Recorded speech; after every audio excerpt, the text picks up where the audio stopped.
Good evening mga ka-ride. So itong video na ito ay noong magpapasko pa lang ito kasi pinupuntahan ko yung mga nadaanan ng baha, yung matinding baha nung nakaraang yung papalapit pa lang ang Pasko dito sa amin sa Cadiz. So itong location na ito mga ka-rides ay malapit lang ito sa amin, so mga ilang kilometro lang.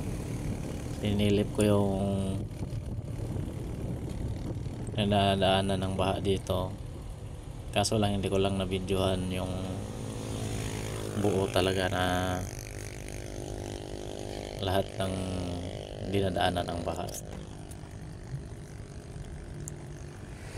So nasa right side lang ako, correct. Yan yung farm ng mga tubo dito sa amin na nadaanan ng baha. So umapaw yan hanggang sa may kalsada sa highway, at yang sa kabila mga karad yan may mga bahay dyan na halos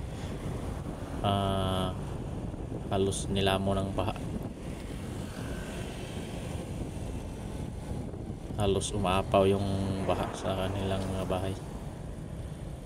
At ito naman sa bandang unahan ay matindi yung baha na dumaan. Yan, no? Meron pang natitira eh. So yan parang ilog, no? Pero hindi yan ilog mga ka-rides, yan ay farm, sagingan, at saka may mga tubo dyan. Sa unahan yan ay merong tulay. Yan. At yung tulay yan yung yung dinadaanan talaga ng pinaka malalim na tubig, baha. At halos lahat ng pamahay dyan mga ka-ride, no, sa magkabilaan ay talagang halos nilamo ng baha.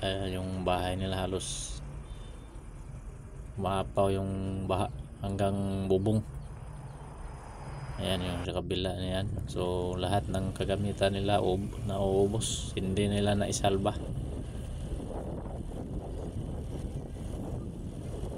At sa unahan naman ay meron diyang maliit na hospital.